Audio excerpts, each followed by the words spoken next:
जो एक विधायक रिसोर्ट में रखे गए थे, उन्होंने अपने पिता को पूरी बात बताई और फिर उनसे बात की है हमारे सहयोगी मनीष ने। मनीष, आखिर ये खेल क्या चल रहा है राजस्थान में? देखिए, ये बहुत वाकई में चौंकाने वाली बात है। और तस्वीर पूरी साफ है मीनाक्षी की ललित मीणा जो कि किशनगंज से जो विधायक हैं, उस रिजॉर्ट में लगभग 5 से 6 विधायक थे, झालावाड़ और बारां के। अब जब ललित मीणा को ये लगा कि ये विधायकों को बाहर यानी दूसरी तरफ बहरोड की तरफ लेके जाया जा रहा है, तब वो कहीं ना कहीं उन्होंने पूरे खेल के बारे में जानकारी सबसे पहले अपने पिता को दी, क्योंकि उनके पिता भी पहले विधायक रह चुके हैं। उसके बाद संगठन को जानकारी दी गई कि यहाँ पे विधायकों को रखा गया है और यहाँ से अलग स्थान पर लेके जाया जा रहा है, लिहाजा कहीं ना कहीं कोशिश बाड़ेबंदी की हो सकती है, इन विधायकों को रखा जा रहा है। उसी वक्त तुरंत बीजेपी के तमाम बड़े नेता एक्टिव हुए और उसके बाद वहां पर बुलाया गया, वहां पर खुद नेता लोग पहुंचे और उसके बाद वहां स्थिति इतनी ज्यादा गहमा गहमी हो गई कि उन विधायकों को सुबह 4 बजे वहां से निकाला गया और उसके बाद वहां से हटाया गया। तो अब आप अंदाजा लगाइए कि मतलब साफ है कि इन विधायकों को कहीं ना कहीं रखने का प्रयास किया जा रहा था, बाड़ेबंदी का प्रयास किया जा रहा था। झालावाड़ और बारां के साइड के विधायक थे जो कि खुद हेमराज मीणा खुद फोन पे जो हमारी बातचीत हुई है उन्होंने बोला है। ललित मीणा पहली बार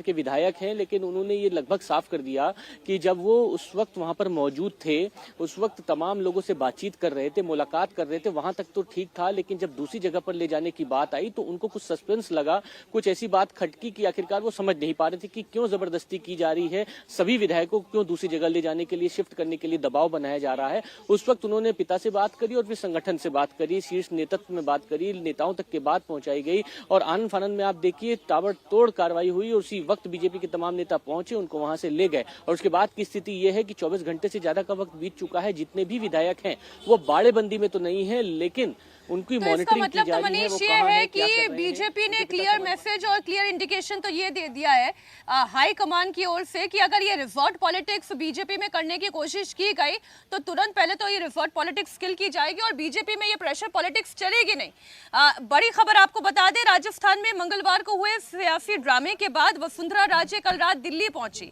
और दिल्ली के बड़े नेताओं के साथ उनकी मुलाकात होनी है। चुनाव के नतीजे के आने के बाद से वसुंधरा राजे सबसे ज्यादा बीजेपी में एक्टिव नेता दिखाई दे रही हैं और पूरे एक्शन में हैं। 2 दिन के अंदर अंदर 60 विधायकों के साथ मुलाकात कर लेना और अब ये बाड़ेबंदी की खबर आना, इसका मतलब तो ये है कि इससे पहले कि यहाँ दिल्ली में तय हो संसदीय बोर्ड की बैठक में कि कौन होगा राजस्थान का मुख्यमंत्री, देवेंद्र, ये प्रेशर पॉलिटिक्स करने की कोशिश है, लेकिन ये प्रैक्टिस कितनी काम आएगी प्रेशर की? बिल्कुल नहीं, और उल्टे आप देखें तो एकदम से बैकफायर करेगा। और वसुंधरा राजे सिंधिया जैसी सीजन पॉलिटिशियन अगर इस तरह की चीज़ वो करा रही हैं, अगर मैं इस लिहाज से कह रहा हूँ कि हमें नहीं पता कि क्या वो करा रही हैं, हालांकि उनके बेटे का इसमें नाम आ रहा था और दूसरी तरफ से बीजेपी की तरफ से जो एक्टिव थे वो बीजेपी के संगठन महामंत्री चंद्रशेखर वो एक्टिव थे और उनका रोल भी था संगठन महामंत्री की ऐसी चीज़ों को कंट्रोल करने के लिए। लेकिन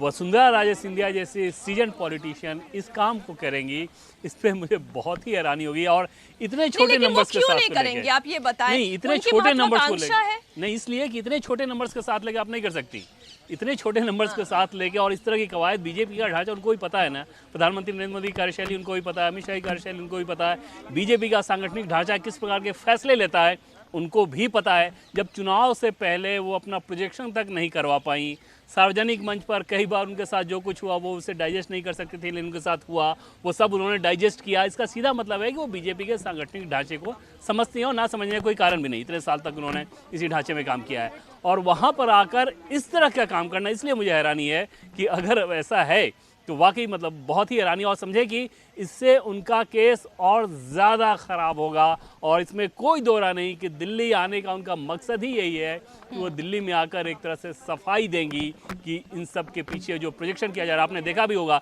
कि पहले दिन जो मैसेज गया कि शक्ति प्रदर्शन कर रही है वसुंधरा राजे सिंधिया, उसके बाद 1.5 दिन के बाद उस चीज़ को उनके लोगों द्वारा ही खारिज किया गया।